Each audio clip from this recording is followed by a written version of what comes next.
Assalamualaikum grade 8. How are you? Faiza Nadeem here with one of your English lessons. I hope all of you are fine. I hope all of you are healthy and safe. I hope that all of you are studying. Studying is an integral part of life. ठीक है, तो पढ़ना बहुत important है और बहुत ज़रूरी है. क्या करेंगे हम आज? आज हम यूनिट 25 इडियम्स और फ्रेजेस की एक्सरसाइजेस करेंगे. बहुत आसान है, आपको मोस्टली मैचिंग करनी है. मैंने आपके लिए कर दी है. Let's move on to the board. साथ साथ थोड़ा सा एक्सप्लेन करूंगी, साथ साथ आप अपने एक्सरसाइजेस खोलें, पेंसिल पकड़ें और सॉल्व करनी शुरू करें. ठीक है जी. Do you remember that in my previous lecture we have done exercise A, right? Let's quickly move on to exercise B. Exercise B आपको क्या कह रही है? Exercise B आपसे ये कह रही थी कि जो आपके पास idioms हैं उनकी jumbled up meanings हैं वो आपने match करनी है. 20 idioms हैं और उतनी ही jumbled up meanings हैं. मैंने आपके लिए मैच कर दी. ठीक है. A bolt from the blue is a sudden calamity. अचानक से किसी मुसीबत का पड़ना कहलाता है a bolt from the blue. ठीक है. फिश आउट ऑफ वाटर, पानी से निकली हुई मच्छी, वो किसको कहते हैं? वो उस इंसान को कहते हैं जो बहुत अनकंफर्टेबल हो अपनी सराउंडिंग्स में और अपने आप को मिसफिट महसूस करता हो. ठीक है. A hard nut to crack, वो हार्ड नट जिसको क्रैक करना मुश्किल हो जाता है. नट क्या होते हैं? Dry fruits. ठीक है. तो ये क्या होते हैं? ये वो होते हैं समथिंग और समवन, कोई ऐसा काम, कोई ऐसा इंसान जिसके साथ आपको मुश्किल हो डील करना. ठीक है. A bed of roses is a very comfortable thing. आप सुनते हो ना अक्सर, life is not a bed of roses. Life जो है वो बहुत सी कंफर्टेबल नहीं है, बहुत सी कंफर्टेबल जिंदगी या बहुत सी कंफर्टेबल सिचुएशंस का नाम नहीं है. ठीक है. A comfortable situation. A square peg in A round whole. Square peg in A round whole किसको कहते हैं? वो इंसान जो किसी भी सिचुएशन के अंदर डिसएग्रीएबल हो, यानी कि वो इंसान जो उस सिचुएशन के अंदर फिट ना हो रहा हो. ठीक है. वो इंसान जिसको अपनी सराउंडिंग्स जो है वो डिसएग्रीएबल लग रही हो, वो उस सराउंडिंग्स में सेट नहीं हो रहा हो, वो होता है a square peg in A round whole. A storm in a tea cup. A storm in a tea cup हम कहते हैं कोई बहुत बड़ी सारी मुश्किल नहीं होती, बहुत छोटी सी मुश्किल होती है, लेकिन हमने उसका बहुत बड़ा बुखार चढ़ाया हुआ होता है. ठीक है. ओवर थिंकिंग की वजह से किसी छोटी सी भी परेशानी को हमने बहुत बढ़ा चढ़ा के अपने दिमाग पे सवार किया होता है, वो होता है storm in a tea cup. Something insignificant and given too much importance. ठीक है. I hope you are matching side by side. A white elephant. White elephant कहते हैं कोई भी आपने एक्सेसिव खर्चा डाला हुआ हो, कोई भी ऐसी चीज जो आपके पास बर्डन सम हो. ठीक है. जो सिर्फ आपने खर्चा डाला हुआ हो, जो आपके किसी काम की नहीं हो, वो वाइट एलिफेंट कहलाती है. We have done 7 idioms. We are left with 13 more to go. Let's start the 8th idiom. All Greek. All Greek का मतलब होता है कोई ऐसी चीज जो आपको समझ ना आए, illogical or is not making sense. At a stone's throw means very near. ठीक है. His house is at a stone's throw from mine. मेरे घर के बहुत करीब है. In cold blood का मतलब होता है heartlessly, ruthlessly, without any emotions, motive. ठीक है.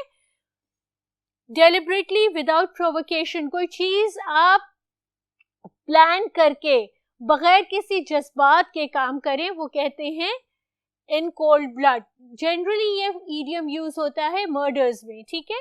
In the good books of, in favour with, you are always in good books of your teacher and then you get the full marks. ठीक है. Whenever you are in good books of your teacher you get the full marks. In the twinkling of an eye. आंख झपकने में, which means very quick. The catch was dropped in the twinkling of an eye. Prime of life, maturity. I am enjoying the prime of my life, maturity, समझदारी, ठीक है. Birds eye view, birds obviously birds जो है वो आपकी ऊपर से देखती है, तो बर्ड जब ऊपर से देखती है तो उसको कंप्लीट और थोरो हर चीज नजर आती है, तो ग्रेट और ओवरऑल व्यू ऑफ थिंग्स, ठीक है. In a fix, in a dilemma or a difficult situation, he found himself in a fix when he was caught cheating during the exam. Put the back burner, not treat it as priority to be done later. The project was of utmost importance, but he has put it in the back burner. ठीक है. Paddle your own canoe. This means be independent. ठीक है. Do your own work yourself and act like a sensible individual. From his childhood, he has worked really hard to paddle his own canoe, and now he has turned into a successful businessman. Cut from the same cloth, be similar or from the same family. My cousin and I are cut from the same cloth, and thus we share the same feelings, and thus we share the same thoughts. Shot in the arm, encouragement or boost, right? To encourage somebody or to boost somebody up, you say he was being shot in the arm. The increment was the shot in the arm, and he decided to work harder than he was actually doing. Something does not add up, impossible to understand, ठीक है. Something does not add up. I do not understand why that person behaved in such a specific unruly manner. ठीक है. Exercise B आपकी हो गई. Exercise सी जो है वो आप खुद करेंगे, ठीक है. आप खुद करेंगे, कमेंट्स में शेयर करेंगे. I'll check. Let's move on to exercise D. Again आपकी एक्सरसाइज डी जो थी वो भी मैचिंग थी. मैंने आपसे कर दी है, डिफरेंट कलर्स में कर दी है ताकि आपको आसानी हो जाए, ठीक है. Better safe than sorry. Practice makes a man perfect. Penny wise pound foolish. Two wrongs do not make a right. Beggars can't be choosers. लीड्स सेट सूनेस्ट मेंडेड. जितना कम बोलोगे उतना ही बाद में सॉरी करना आसान होगा, ठीक है. गुस्से में कम बोलना चाहिए, ज्यादा नहीं बोलना चाहिए. अ bad workman blames his tool. जो एक कारीगर है उसका अगर काम सही नहीं है तो ऑब्वियसली वो अपने टूल्स को ब्लेम करेगा कि ये मेरे टूल्स हैं, ये खराब है, इसलिए मेरा काम ठीक नहीं हुआ. But in actual he is a bad workman. Don't put all your eggs in one basket. तमाम के तमाम प्लानिंग्स एक ही दफा में नहीं रखते, एक प्लान बी और एक प्लान सी भी रखते हैं, ठीक है. Birds of a feather flock together. No pain, no game. A friend in need is a friend indeed. Pride comes before the fall. Make hay while the sun shines. The early bird catches the worm. Every cloud has a silver lining. Every cloud has a silver lining. इसका मतलब ये है कि अगर कहीं जिंदगी में अंधेरा आ जाए तो उस अंधेरे के एंड पर कहीं ना कहीं उम्मीद की किरण मौजूद होती है. तो जिंदगी की मुसीबतों से, मुश्किलों से घबराते नहीं हैं. Where there is a will, there is a way. The grass is always greener on the other side.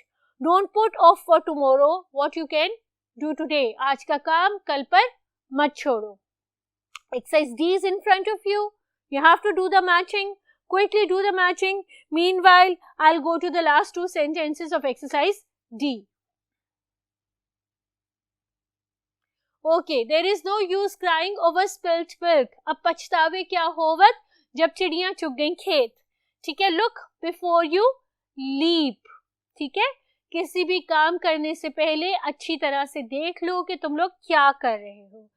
Last is exercise E which is again MCQ. मैंने आपको आंसर्स लिख दिए हैं. मैं आपके साथ साथ ये MCQs और उनके करेक्ट ऑप्शंस बताऊंगी और सेंटेंस कंस्ट्रक्ट करूंगी. आपने फटाफट सॉल्व कर लेना है और सेंटेंसेस भी लिख लेने हैं ताकि आपका vocabulary bank, as I have promised from the very first lecture of this specific topic, that आपका वोकैबुलरी बैंक इंक्रीज होना इज माय utmost priority, ठीक है. फर्स्ट है raining cats and dogs, which means raining heavily. During the monsoon weather, it usually rains cats and dogs in the city of Lahore, और इसकी option C, raining heavily, is the correct one. Face the music, इसका option A answer है. Terrifying prospect, इसका मतलब है कि मुसीबत का सामना करो. अब जब तुमने ये गलत काम कर लिया है तो मुसीबत का सामना करो. Since you have opted to cheat in the exam and now that you have been caught, you have to face the music, right. A red letter day is a very important day. ठीक है, the result day was a red letter day for all the students of the school. Going for a song, leaving in a happy mood. She was whistling and going for the song as she left the house. Needle in a haystack, something which is almost impossible to find. ये मैंने आपको options लिखी हुई हैं, ठीक है. ये आपकी options है MCQs की. आपने देख के उस correct option को circle कर लेना है. Needle in a haystack, something which is almost impossible to find. I have lost my pen in the school ground and now it is a needle in the haystack to be found. ठीक है. Mind your P's and Q's, which means behave properly and observe social conventions. Option C. ठीक है. We should mind our P's and Q's when we are in an official meeting. Hobson's choice. Hobson's choice का मतलब ये होता है कि आपके पास एक चीज पड़ी है और आपके पास कोई ऑप्शन नहीं है सिवाय इसके कि आप उसको ले लें. ठीक है, आपको ऑप्शंस नहीं दी हुई तो उसको वक्त ये कहा जाता है you have the Hobson's choice, which means that this is the only one you have to pick. So maths was the Hobson's choice since he had no way of running out of this specific subject in the metric exam, right? Maths, you have to attempt maths both in arts and in sciences. So everywhere you will come across maths, it's a Hobson's choice. Quick recapitulate करें हम इस पूरे topic का. Unit 25 हमने किया. हमने unit 25 में idioms, phrases, adjectival, adverbial सारे किए. ईडियम्स क्या होते हैं, ढेर सारे ईडियम्स के सेंटेंसेस भी बनाए, उनकी मायने भी लिखे और उनकी मीनिंग्स को अंडरस्टैंड भी किया. उसके अलावा हमने उसकी सारी एक्सरसाइजेस भी की. आई होप दैट इतना बड़ा मैंने आपको जो वोकैबुलरी बैंक दिया है, इतनी मैंने आपके साथ जो एफर्ट की है, इन सब में से एटलीस्ट 10 या 15 आप याद रखेंगे और अपनी क्रिएटिव राइटिंग में यूज करेंगे. आई सेड एटलीस्ट, ठीक है, and the sky is the limit. There is no limit of having a great vocabulary. ठीक है, I'm counting all my eggs on you and I am thinking and hoping and wishing that all of you will do great in your exams. See you in the next lecture. By that time, take care of yourself and keep on studying. Allah Hafiz.